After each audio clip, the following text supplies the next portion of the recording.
Thank you all so much for joining. Welcome Soul community, welcome Soul family to the part 2 of the Soul Alliance Who Gets to Thrive series. My name is Samantha Koba and I have the honor of being a part of the Soul Alliance. And I want to give a special welcome to those of you who may be new to the Soul Alliance and our work. I'm going to get to our panelists since I know they're going to be dropping some super important gems today.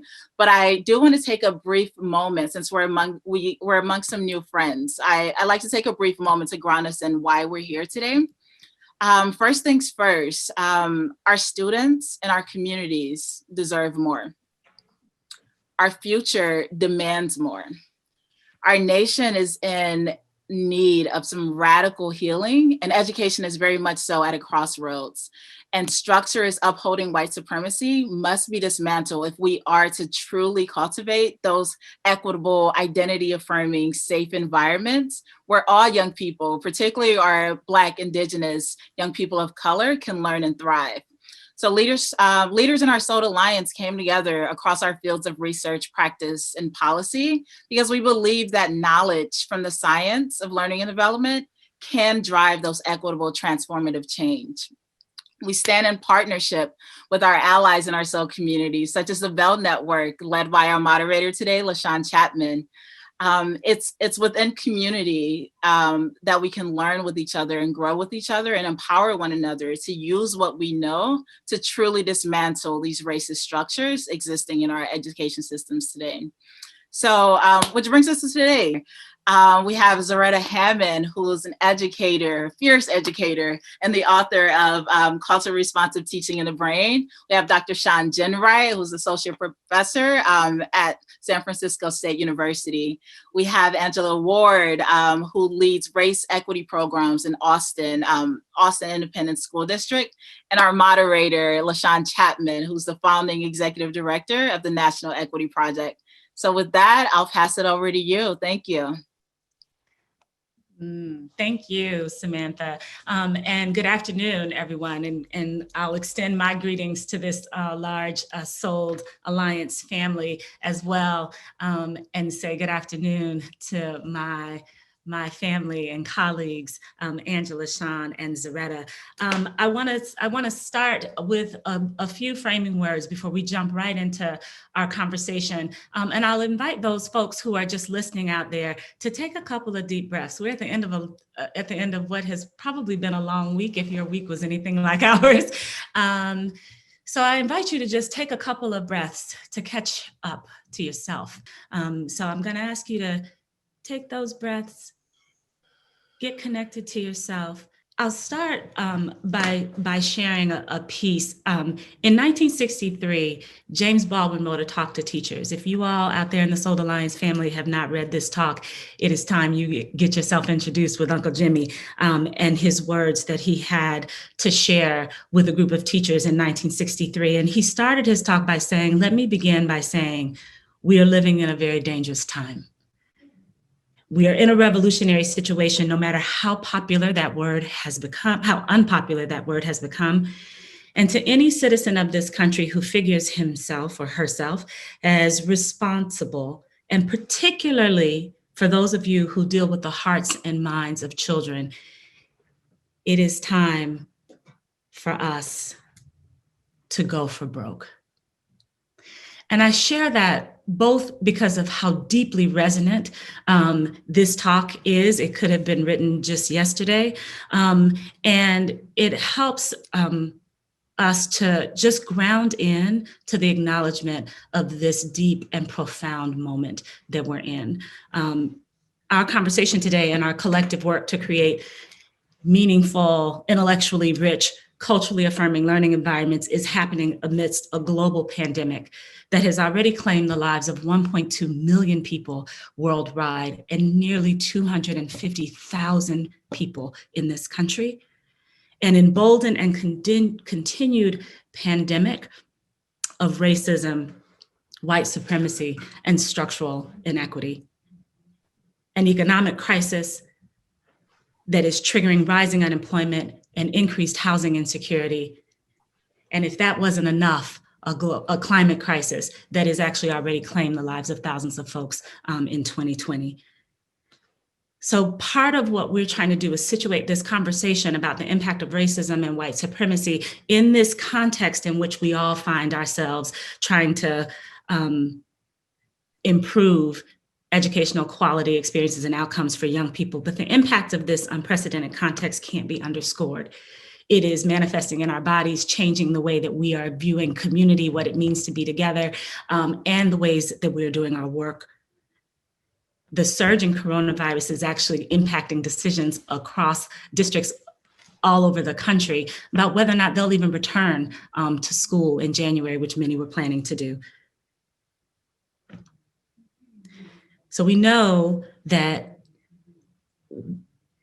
in the midst of all that, lots of our systems are asking us to press on and to rush getting back to normal. And so part of our conversation today, as we kind of explore the impact of race and white supremacy and its relationship to learning and how young people can learn and thrive, we're here to say, I don't think we're going back to normal, right? I think part of what we're going to be exploring in this conversation today, I'm so excited to get my panelists in here with me, is how can we actually take this moment when all the structures have fallen away, with all the inequities being laid bare, to actually remake our schools and institutions into resilient, just, and thriving learning environments. So we'll have this conversation in three parts. We'll start with a little bit of current reality. What are we seeing? What are the harmful and oppressive and inequitable practices and designs or structures that we're seeing be manifest right now? We'll spend some time talking about building adult capacity and what it would look like if we actually were using the science to help us think about, to use the science as primary ingredients for designing joyful, intellectually curious, thriving environments. And then we'll end with a little bit of freedom dreaming, some opportunity for us to say, what's possible right now? And so without further ado, joining me, of course, is Sister Angela, Brother Shawn, and Sister Zaretta, who I'm so glad to get into this with. So welcome again. Sister Angela, as you are a resident system leader in this conversation, I'm going to begin with you. I'm just going to ask you to share one or two specific examples of the kinds of harmful or oppressive practice you're seeing emerge in schools and classrooms right now where you are. So the shift to face-to-face has ripped the proverbial Band-Aid off the festering sore of inequitable practices in our school systems. So some of the things that I'm noticing is that it's so easy for us to revert back to those practices where we control bodies as educators, consider the social, emotional, cognitive needs of our students, our staff especially, and our families. Our staff are hurting right now.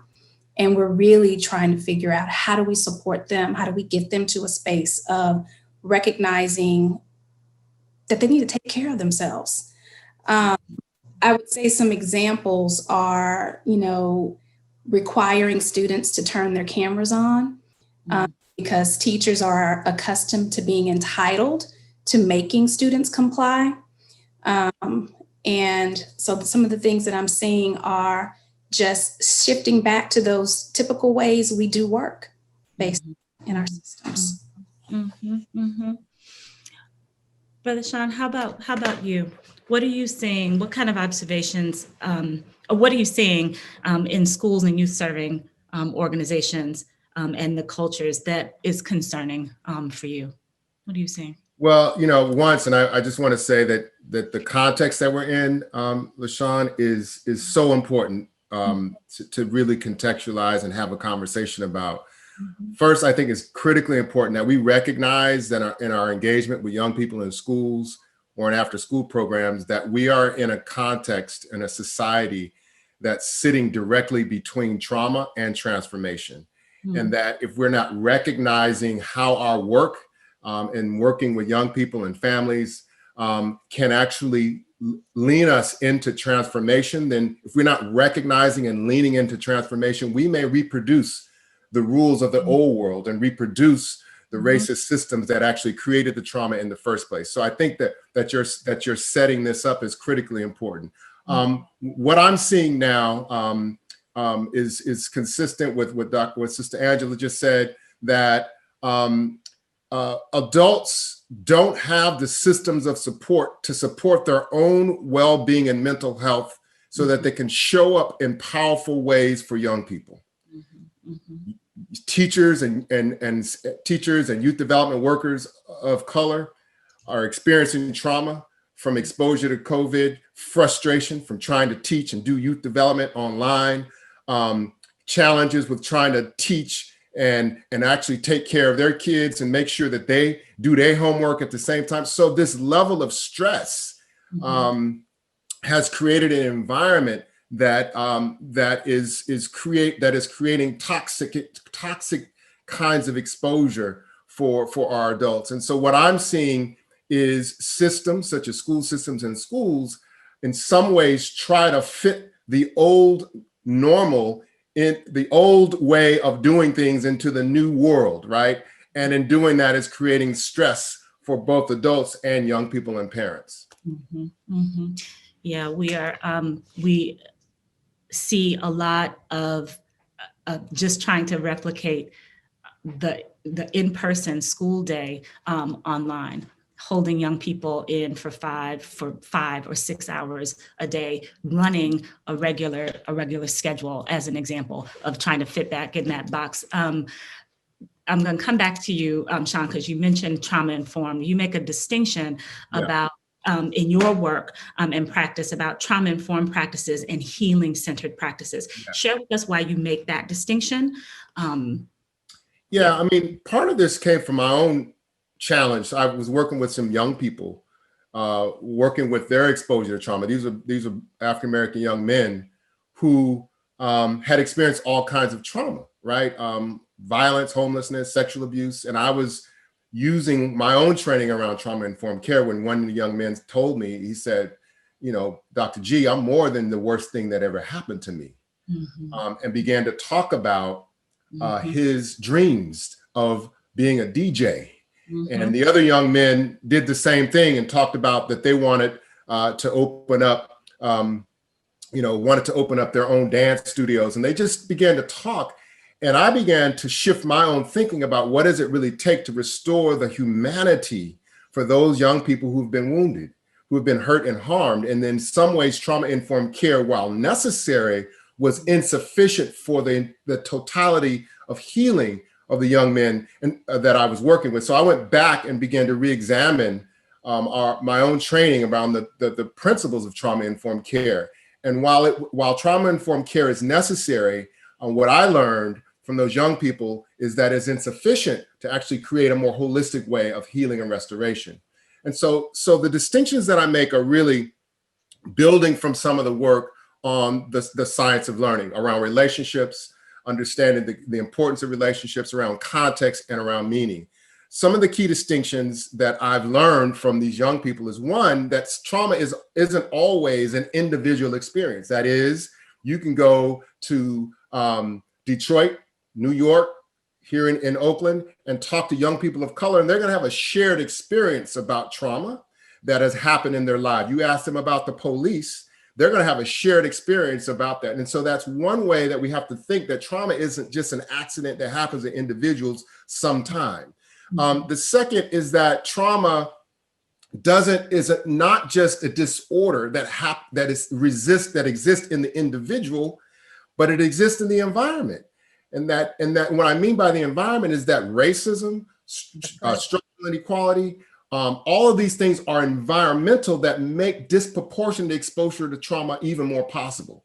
So that means we have to we can't think of the medical model of thinking about trauma, which is that it happens with individuals. It happens, and it does happen. But the reason that it happens, if we use a social ecological model, is that there are systems in place that make trauma more present in some neighborhoods and communities and others. The third distinction is that in many ways, trauma-informed care teaches us and those who support young people with supporting young people in coping with their behavioral health and mental health problems, that is stress, anxiety, and so forth. And while that's important, it doesn't necessarily lean into what we're calling healing, a radical healing. That is, how do we actually restore and heal from those exposures, to trauma, as opposed to just coping from them. And then lastly, and a major distinction is that trauma-informed care presumes that the adult can actually provide the supports to that young person without that adult having healing his or herself. That's right. So lastly, a healing-centered approach says that we have to really take seriously the well-being of the adults that are in front of young people if we're to create the context for healing and well-being for young people. Absolutely. Zaretta, I see you on it, on the edge of it. Come on and get in here. I'm like, amen, amen. Right? And here's where I so appreciate, because what Brother Shawn is saying is so resonant in terms of the kind of the soul framework, really helping us understand the intersectionality of all of this. We have a tendency to want to silo things. And I see that in this current context with schooling, distance learning, wanting to be part of the anti-racist education movement, given the racial reckoning that's been going on in the country. But we have not centered on that idea of healing, or in the context of schooling, reducing the racial hostility, right? Anti-Blackness is still a real thing. And it's not just African Americans. If we are talking about Alaska, we're talking about the Native Alaskans. If we're talking about Australia, we're talking about Aboriginal peoples. So we are talking about around the world a type of colonization that has made regular trauma in school. The system actually creating environments that feel hostile to the brain, so that there's too much cortisol. I can't learn if microaggressions are popping off around me. I can't learn if adults don't know how to reduce those, neutralize them, prove to the student that they will snuff them out the minute that they rear their head, so that the whole collective knows it's not okay.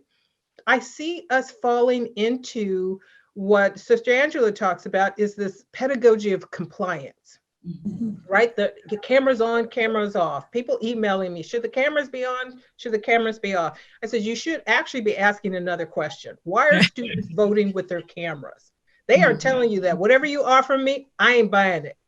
We are talking about students who are not showing up to distance learning, not because they're lost, but because this is not nurturing. It is its own form of trauma. And part of what we're doing is falling into the white supremacy cultural structure that just says, let's just go technical. Let's just ignore this. And then we have a set of practices when we talk about instruction that are about points and participation and all this conversation about grading. What we haven't done is to say, how now do we leverage students' funds of knowledge? How are we community responsive, knowing that learning always takes place in the community? How are we scaffolding so students actually can do that? Here's another thing. Parents are the student's first teacher. So why are we not partnering with parents in new ways? That we keep trying to reinforce the trappings of colonialism through these new pedagogies, through this new emphasis. And like Michelle Alexander said in The New Jim Crow, in that very first chapter, The Rebirth of Caste, we just tinker with it around the margins. We just kind of remix it a little bit. So we all feel like, oh, wow, we're woke, or anti-racist education is happening. But here's the thing. Anti-racist education is what we want to say no to. We want to say no to racism, but that's not enough. Just as Shawn said, you have to have healing. You have to be pulled by a vision. We have to have a bicultural lens. Not enough of our adults in schools have a bicultural lens, particularly our white educators. Even if you're progressive and say, I'm down with anti-racist, I don't find that enough have an understanding of the nuances of collectivist practice. So we just reduce it to food, fabric, and festivals and think we're being culturally responsive. And the reality is we just perpetuate that trauma. We just perpetuate these inequities by not allowing students to actually show up and learn the way that feels cognitively congruent for them. Shawn, give me just a second. I'm sitting here taking notes and snapping. I want to. Same here.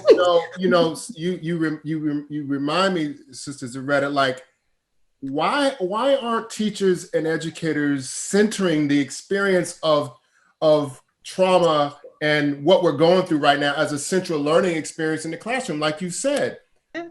Like that the parents are holding a funds of knowledge about what it means to actually work in the context of George Floyd and Breonna Taylor. The parents are actually holding what it means, those funds of knowledge about how to support their kids through the first pandemic that we've ever gone through, right? These are lessons that can actually drive rich conversations, both about race, about our social context, and about a lot of things. So I love what you're saying. And I don't want us to forget too that we make an assumption that schools were not already traumatizing spaces for children. And we know they were. Absolutely. And so our educators, I'm not saying the people on this panel, but I'm saying our educators think that students walk into the schools and they feel the same way about school that the teachers did when they were children. And our children are getting bombarded by images. They're getting bombarded by compliance. They're getting bombarded by adults who are not coming at them from a relational standpoint. And so they're walking into these schools just traumatized just by walking straight through the door. Here's what I would want to add to that. Even if we look at culturally responsive practice, that is one of the areas that has just, people slapping that on everything nowadays. Yes. And the reality is now it gets truncated. Oh, it's about relationships, but it's never about intellectual curiosity. Yep. It's about, we're just going to do these fun things. It's about motivation. But what we don't see is that approach, that definition, that mental model of culturally responsive is rooted in what Brian Stevenson says are the narratives of racial difference, right? Those people aren't motivated for betterment. So I'm going to have to do some kind of trick, some kind of, edutainment to get them to actually pay attention. When the science of learning is telling us where are students actually leaning in because their brain is getting a dopamine hit. There's too much of the pedagogy of compliance, and then we just overcorrect into the idea of relationships. I'm not saying relationship building is not important, but to reduce everything to relationships without the counter balance of culture as a cognitive scaffold and intellectual curiosity as a path to joy in learning. We are missing bits and pieces of this. We are trying to reduce it to its lowest common denominator. And we end up with, the default setting being the pedagogy of compliance and these little add-ons to make it feel like there's something actually happening. Zaretta, I'll jump down there since you were talking about the soul findings and how we actually could be using those, how both this moment in virtual and remote learning is exposing the ways in which we actually aren't using what we know about the science, about brain malleability, about integration, about these other components. Can you give us some examples about how we could be doing that to really inform culturally responsive and intellectually engaging practices? Yeah, I think one of the things that you mentioned is, 6 hours in front of a screen as the route to learning. Well, learning tells us, the science of learning tells us that students actually have funds of knowledge. They have schema. They know stuff already. And how that stuff is organized is culturally derived, right? Culture is the software to the brain's hardware, meaning it is the organizing things to tell you how to make meaning of what you're seeing and experiencing and feeling. So all of those systems, academic, intellectual, cognitive, social, emotional, are all wound together. And culture is the lens that helps us make meaning of all those experiences.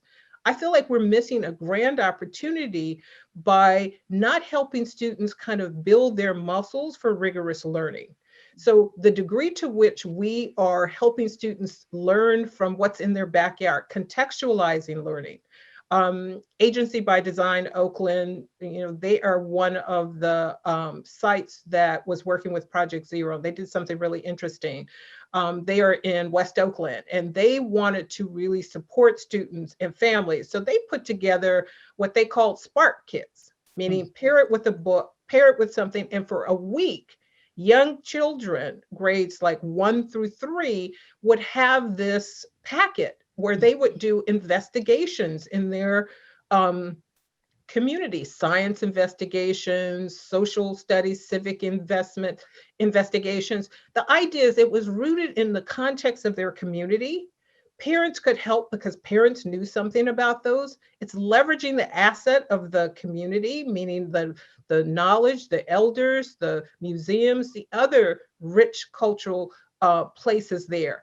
And then they use the time coming back together online to chew on what they were talking about, to make meaning, to make connections. We're not doing that.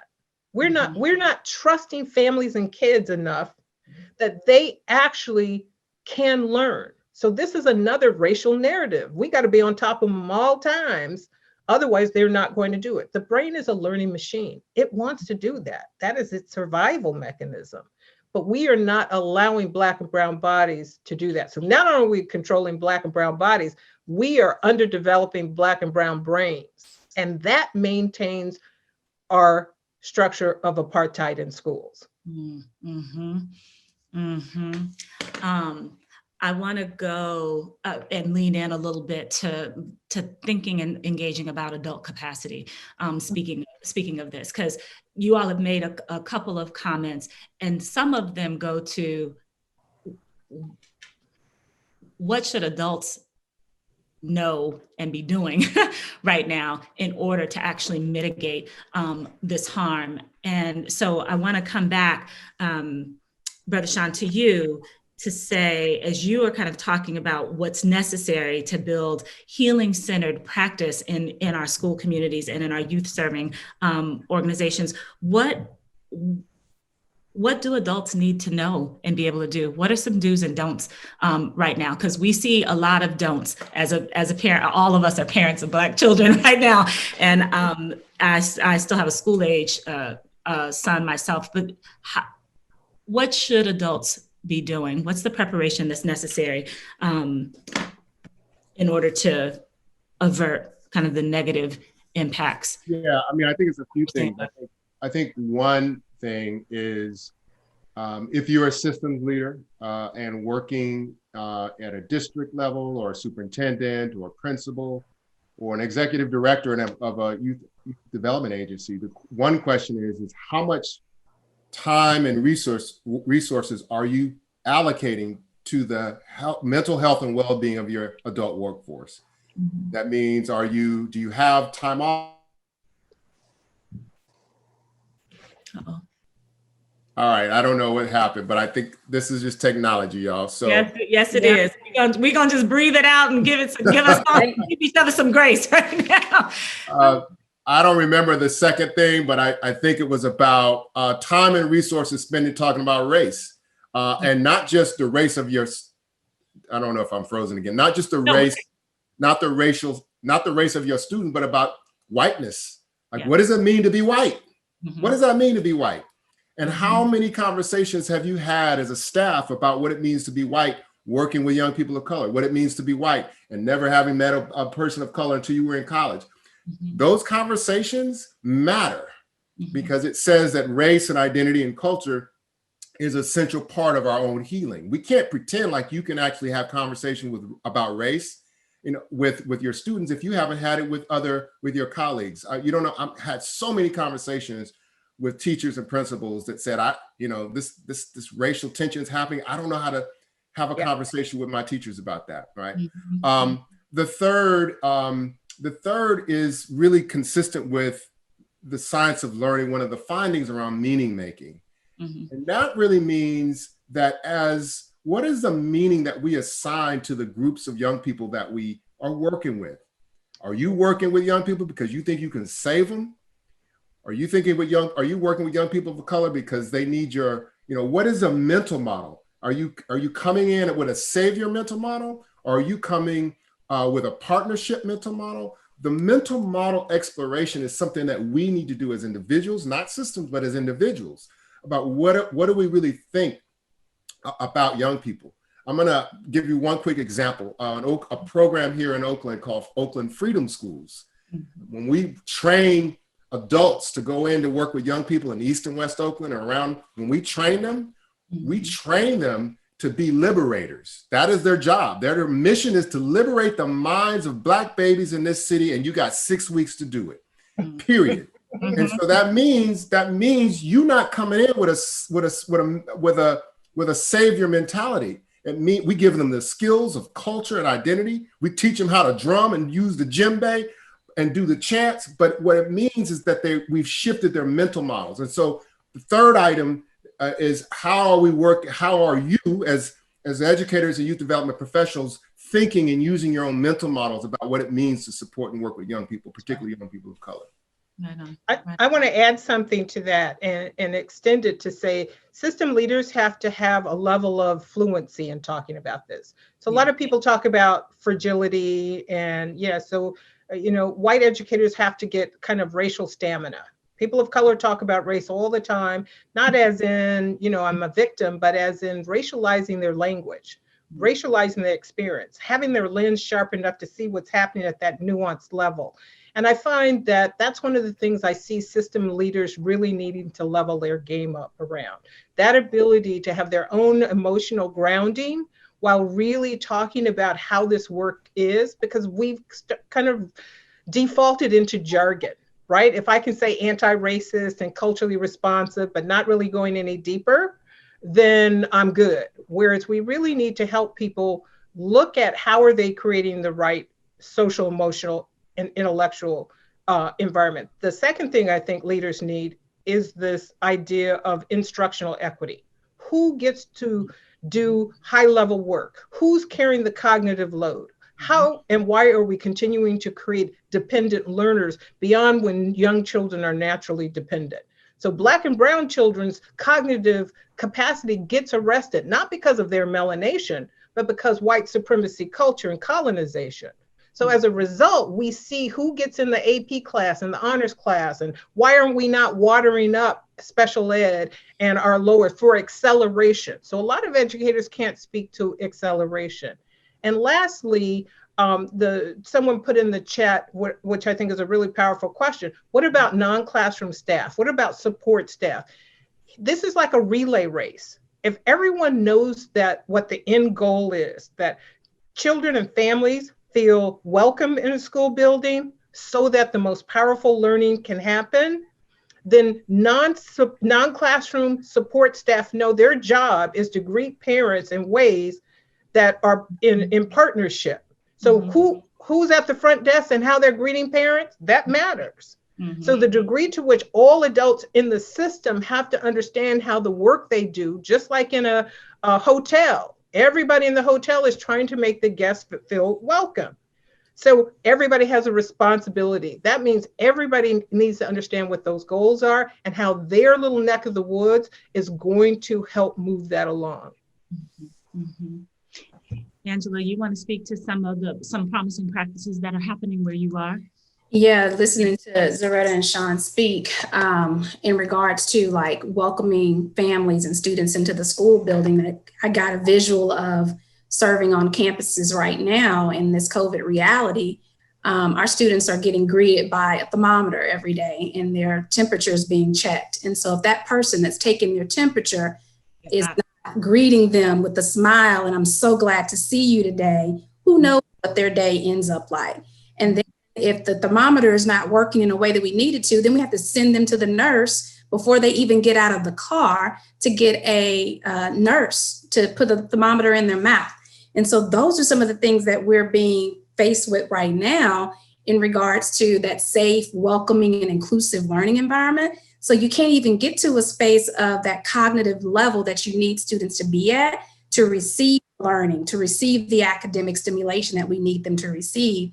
And so some of the things that I'm noticing also is that our leaders, like Shawn was saying, and Zaretta also, you have to be in a space where you can have these conversations about race. You have to, one, critically self-reflect on who you are as a person, what your background is, what your biases are, what your beliefs are, because you're bringing that with you every day into that school space on top of COVID-19 protocols and processes. And so we're bringing those backgrounds in. We have these ways, these lenses that we're viewing the world through. And if we haven't had a chance to tap into that and reflect on the impacts of who we are and the decisions that we're making every day, we continue to make those decisions that put us down this spiral of compliance. So we're not being human-centered, we're not being healing-centered, and we have no way to get to a space of transformation.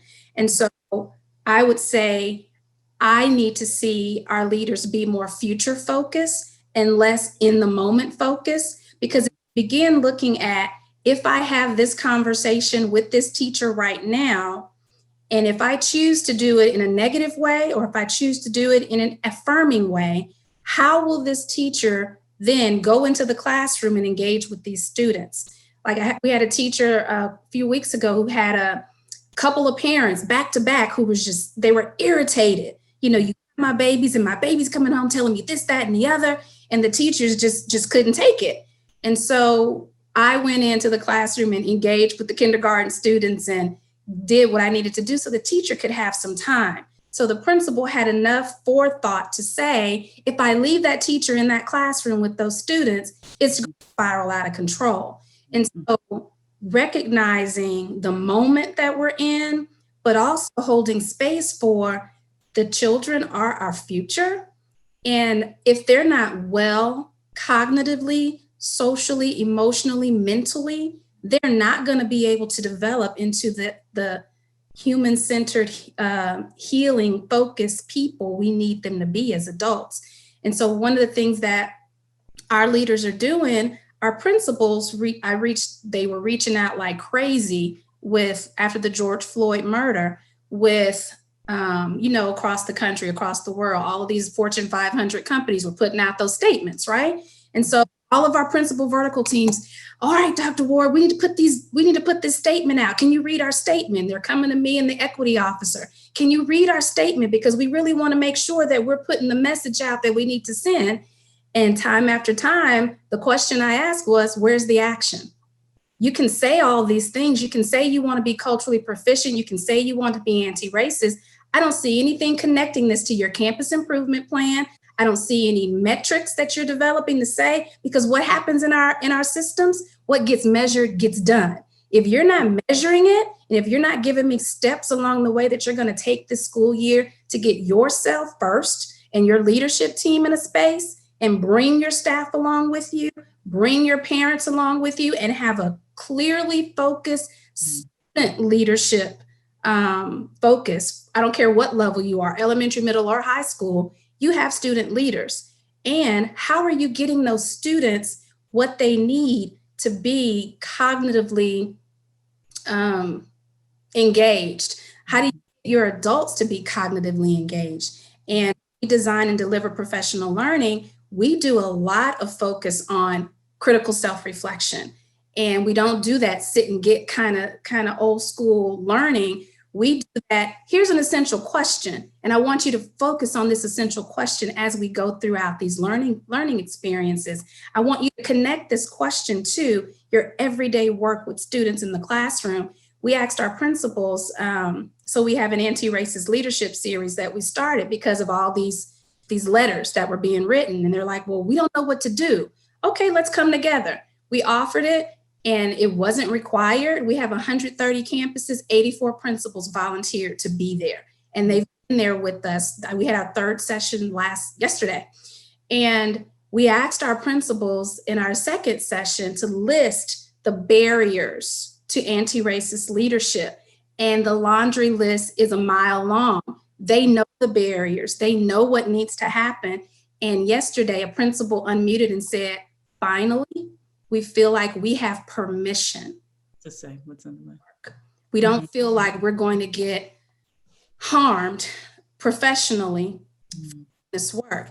And it's not a required professional learning session. But what happened was when 84 principals said we're coming, their leaders came out to us and asked, can we join that? Because our principals are learning. We want to be able to learn. We don't want to be left out and have them growing faster than us. And then we had some central office departments who are responsible for a lot of our learning who also wanted to join in. And so we have about 140 or so people now in our system that are learning, and the majority of them are principals. How do we have these conversations? And we call it moving beyond the statement. And so we started with those statements, and we had them really critique their statements, and we had them look at what was anti-racist and what was not anti-racist, and how are we going to move the needle. And so we've really been forcing them to critique themselves in loving accountability. Mm-hmm. Right on. Appreciate that. Thank you. We have a question. There's one question before I kind of move us on for a little bit of, as Angela, you were talking about forward-facing possibility. And Karen Pittman was asking, you all were referencing all adults in the system, and raised a question about, are schools really equipped to engage all adults, support staff, non-classroom personnel, community partners in the building, as well as teachers and principals? She was kind of asking. I would say schools are equipped to do whatever they value. Okay. We're gonna leave that right there. Right. Yes. So right. we're working with a couple of districts here in California that they are forming cohorts in their schools, and they have to have, that cohort has to have district leadership in that cohort. It has to have a principal. It has to have some form of the teaching staff. It has to have some of the, we call them certified staff, or non-teaching staff, and some young people and students. And so the cohort is the ecosystem has to be in place to have these kind of conversations. So it's possible, like Angela said, that it's about the will that needs to be in place. And about structures in order for that to happen. You're muted, Zaretta. It starts to bridge us, right? Because we have an opportunity, as Sonia Renee Taylor says, we have an opportunity to stitch a new garment, right? Absolutely. To kind of really remake this, and who we remake it with is important, right? So that we have an opportunity to design not for, but with. Zaretta, you referenced earlier, our parents are really the first teachers, and now our whole education system is more reliant on them than ever, right? To even get their babies up in front of the screen. And so we have the opportunity to really be restitching, remaking with our young people at the center, with families and community, and with our educators.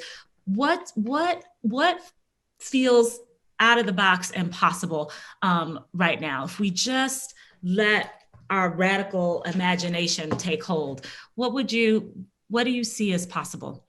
So I want to start with, as much as we want to focus on adults and policy and structures and organization, we cannot forget the instructional core, the teacher, the student, the content, always in a dynamic dance.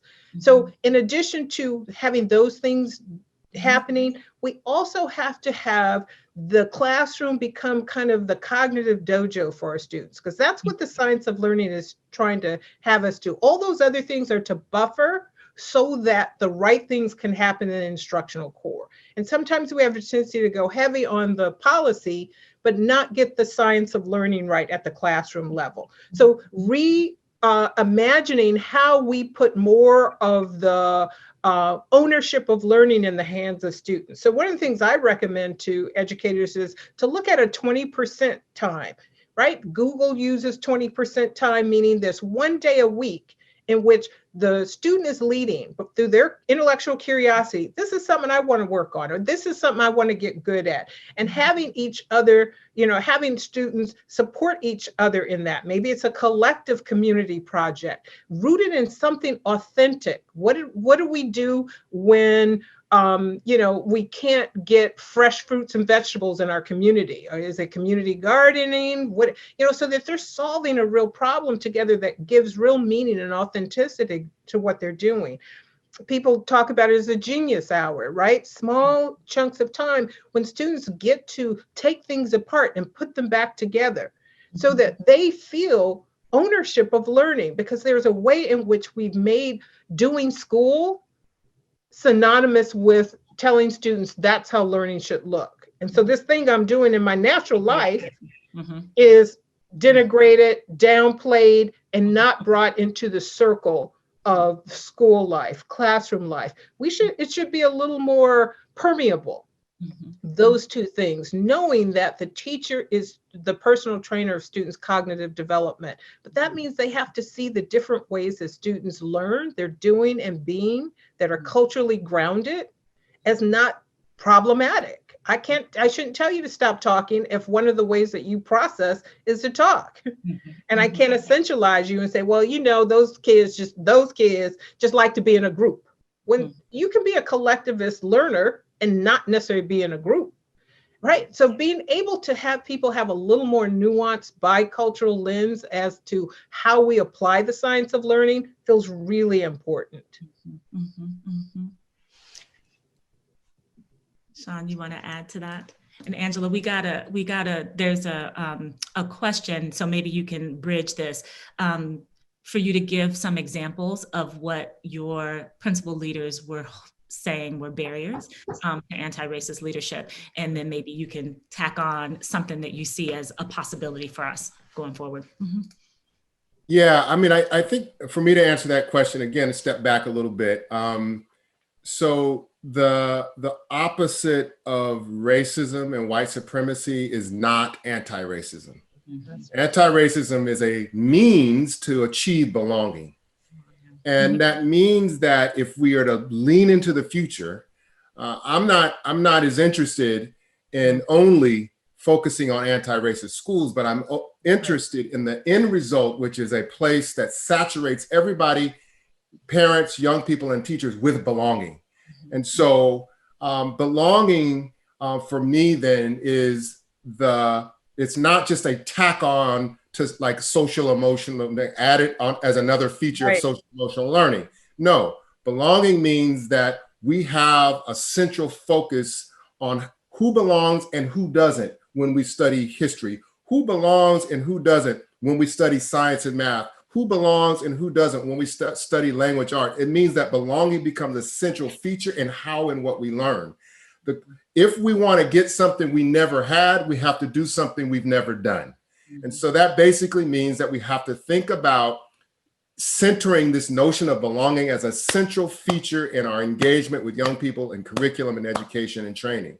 And for me, yes, we need to move and lean into anti-racist discourse and strategies and training, but that's a means to the broader end of really what we want our schools to be and what we really want our society to be.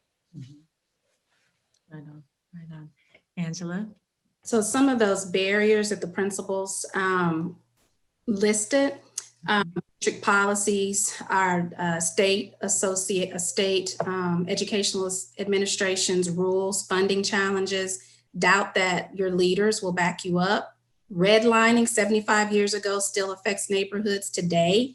Test scores teaching the curriculum when we need to teach children, prioritizing family safety, how money is allocated, the boundaries of our district, how families are treated based on what side of the district they live on, treatment of our families and our students by police, merchants, financial institutions. My child needs to be in this class, so entitlement by some parents. A lot of those things. Racist symbols and actions are being normalized down here in Texas. Y'all are all over there in Oakland. In Texas, those racialized matters, right? Yeah. I walk through my neighborhood and I see these symbols of hate, left and right. So our students see these same symbols of hate. Addressing metrics without changing actions or outcomes. Yeah. Wins, tokenism, providing the resources to enable campuses to make the necessary changes. Yeah. So there was a wide range. You talked about it being kind of a wide range of things. We asked them to kind of put it in some boxes with the cultural proficiency barriers. Yeah. So sense of entitlement, lack of awareness of even the need to adapt. Right. So really having them really think through those crucial lenses. And I would say what's possible is June Jordan says we have everything we need right here. Yeah. To make that change. Mm-hmm. Listen to the people in your system. Work with your nonprofits, work with, we have so many people who want to do this work and who have now had the veil lifted and they can actually see things that they couldn't see before. Mhm. Advantage of it, build coalitions, don't make no more doggone task forces. We don't need no more task forces. Don't everybody got get plenty that out of there. them. Do not Yes. assign another task force. Mhm. Yes, I did code switch. I'm Mhm. tired of task forces. And so, but we have what we need, and we have to address this from a human, future-focused standpoint. Be looking at, we have to hold space for what we had beyond today. You know, we're still dealing with, like the principal said, 75 years ago. We talk about the 1928 plan in our professional learning, how it separated our city by race. No, Austin is not the liberal Mecca everyone wants it to be. Austin was separated by race in 1928 by city leaders, and we still bear the brunt of that today. Yeah. Erased indigenous communities in Austin, liberal Austin. We have to recognize that there are valuable perspectives, views, and to build upon, and bring those into our cognitive space and begin to shift and change the way we do this work. I'll build on that to kind of give you all a last word as a round here, because we've been talking about kind of the intersection of race and white supremacy and learning, and kind of how young people are experiencing school in this moment where there's this kind of call, or there's an alleged moment of racial reckoning. I'm not certain that we could actually have a reckoning or healing without an acknowledgement of the historical kind of structural racism that is true, that helps people understand how Austin came to be the way that Austin is right now, that our personal reflection about race and our understanding of whiteness and othering has to be in complement, it seems to me, with an understanding of history and how things got to be the way they are. Right. You have to have both in order to understand it. And we were recently interviewed by an NBC reporter who was doing a story about the number of educators who were getting in trouble in their districts, in their school buildings, in their districts, for addressing or for having lessons around Black Lives Matter or justice, right, or social justice, with those things being deemed political, right? Or just wearing a Black Lives Matter t-shirt, right? Mm-hmm. So all of this fear, right? Because some part of what this is going to take, if we go all the way back to James Baldwin, some part of what this is going to take is for folks to be still, do some work, and get some education about how things came to be the way they are in your place, in your context, right? So that you understand the racialized impacts of what has happened, and that we build communities of resistance where we can actually do some learning, do our own meaning making, so that we can get to a better place. And so I say that because one without the other is going to be insufficient. Yeah. I want to ask.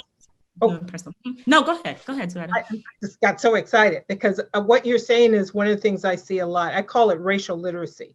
Mm-hmm. So one of the things that we have a tendency to do is that inside work, but the outside work that complements it, meaning I can read the social political context. Mm-hmm. I understand how my city got here or why the school district did that. To even go back and to say, when were students of color admitted?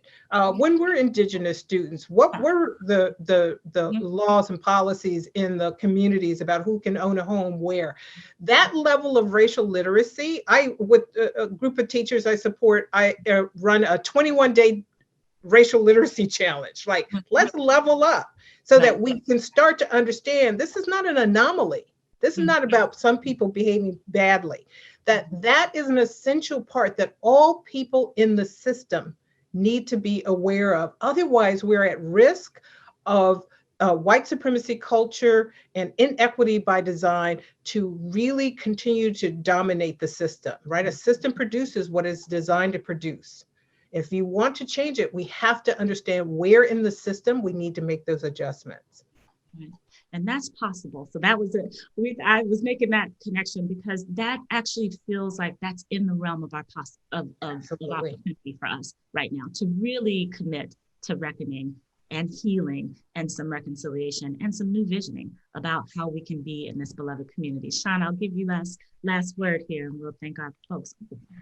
No, I just, thankful for the opportunity to be here. And, we are at a point where we can use what we, use our resources, use our brilliance, use our energies to really create a new way of doing education and creating belonging in our community. So I'm just thankful for Soul Alliance for pulling this together. Yeah. Well, we are thankful and we are at time, if not over time. So we want to say thank you on behalf of the Soul Alliance, Angela Ward, Zaretta Hammond, my brother Shawn Ginwright. Thank you so much for all of your wisdom and your engagement. And to you all out there, thank you for your chat engagement and participation. Please be sure to join the next Who Gets to Thrive webinar series, part 3, Soul Alliance Pivot Point, how insights from the science of learning and development can help define the next education policy agenda to be actively anti-racist. Thank you all. Have a great weekend. Take good care with yourselves, everybody.